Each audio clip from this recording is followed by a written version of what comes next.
Combination and fresh మీట్లా ఉంది. మెయిన్గా రాధికా గారి పెర్ఫార్మెన్స్ అంటే మదర్ క్యారెక్టర్లో ఆవిడ ఎక్స్పీరియన్స్, ఆవిడ పెర్ఫార్మెన్స్ ఎంత బాగుందంటే ఆవిడ ఉన్నంతసేపు కూడా కంప్లీట్ టేక్ ఓవర్ చేశారు ఆవిడ సినిమా అనిపించింది. అండ్ సూర్య క్యారెక్టరైజేషన్ కానీ మమతా బాయ్జీ అంటే ఒక గజనీ చూసినప్పుడు అందులో లవ్ ఫీల్స్ ఎలా ఎంత రిఫ్రెషింగ్గా అనిపిస్తాయో మళ్ళీ గజనీ తర్వాత అంత రిఫ్రెషింగ్ లవ్ ఫీల్ మమతా గారికి అండ్ సూర్య గారికి మధ్యన వచ్చింది. అండ్ ఓవరాల్ సినిమా చాలా బాగుంది. వెంకటేశ్వరి ఫ్యామిలీ ఎమోషన్స్ క్యారీ చేయడంలో నాకు తెలిసి ద బెస్ట్. ఒక్కొక్కళ్ళకి ఒక్కొక్క కోర్ ఎమోషన్ ఉంటుంది. సో వెంకటేశ్వరి కింద హ్యాండిల్ ఫ్యామిలీ ఎమోషన్స్ ప్రాపర్లీ. ఎందుకంటే ఆయన తీసే సినిమాలన్నీ కూడా ఎమోషన్స్ బాగా వర్కౌట్ అవుతాయి. అంటే మనం ఫీల్ వాళ్ళు అక్కడ ఏడుస్తుంటే మనం ఏడుస్తాం, వాళ్ళు నవ్వుతుంటే మనము నవ్వుతాం. సో ఎమోషన్ బాగా క్యారీ చేయగలడు అనేది. ఫస్ట్ హాఫ్ సెకండ్ హాఫ్ రెండింటిలోనూ ఉన్నాయి, ఒకటి అని కాదు. ఫస్ట్ హాఫ్లో ఇంటర్వెల్ ప్లాట్ ఒకటి ఉంటుంది. అండ్ మదర్కి రాధికా గారికి సూర్య గారికి వచ్చే కొన్ని సీన్స్ చాలా ఎమోషనల్ వర్కౌట్ అవుతాయి.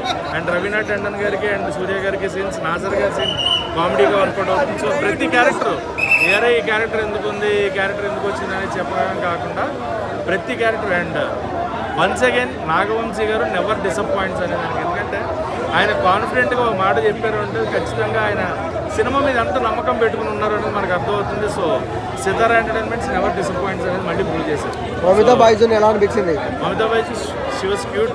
ఆ డ్యాన్స్ మూమెంట్స్ కానీ ఆ బటర్ఫ్లై సాంగ్ అయితే నిజంగా థియేటర్లో బాగా ఎంజాయ్ చేసాం. అందంగా ఉందా? Okay okay. వాళ్ళిద్దరి మధ్య లవ్ స్టోరీ ఎలా ఉందన్న? లక్కీ భాస్కర్ అదొక టైప్ ఆఫ్ ఫిలిం, ఇది ఫ్యామిలీ ఎమోషన్స్లో ఇదో టైప్ ఆఫ్ ఫిలిం. సో అది హిట్, ఇది నాకు తెలిసి సూర్య గారికి కంగువా తర్వాత మళ్ళీ అంటే కంగువా చాలా దెబ్బైన తర్వాత it is a best comeback film. Karuppu వచ్చింది కానీ కరుపు మన తెలుగు స్టేట్స్లో కంటే తమిళ వాళ్ళకి బాగా ఆడింది. బట్ సూర్య గారిని ఫ్యామిలీ ఎమోషన్స్లో ఇలా చూడటం అనేది చాలా బాగా అనిపిస్తుంది. It's a comeback in Telugu industry for Suriya garu. అసలు ఎక్కడ కూడా కన్విన్సింగ్ లేదని అనిపించింది. ఎక్కడ కూడా సినిమాటిక్ ఫీలింగ్ అనేది ఉండదు, రియాలిటీకి దగ్గరగానే ఉంటుంది. శ్రీమంతుల్లో మహేష్ బాబు గారు ఎంత స్టైలిష్ గా స్మార్ట్ గా కనిపించారు, ఈ మూవీలో సూర్య గారిని అంత స్మార్ట్ గా చూపించారు.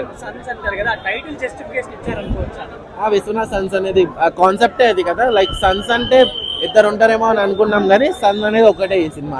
ఈ మధ్య అంతా మనము నరుకుడు సినిమాలు, చంపుకునే సినిమాలు, చెవులు పైకులు పోయే సౌండ్స్ వస్తున్నాయి సినిమాలు. ఇప్పుడు కంప్లీట్ ఫ్యామిలీ ఆ మాస్ క్లాసు అందరూ ప్రశాంతంగా సంతోషంగా చూసుకుంటూ ఉండవలసిన సినిమా, ఎవరు మిస్ కాకూడదు.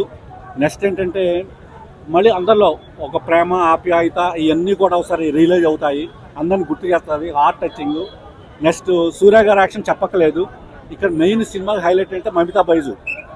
ఆ క్యారెక్టర్కి ఆవిడ 200% ఆవిడ సీన్లన్నీ నవ్వడమే జనాలు.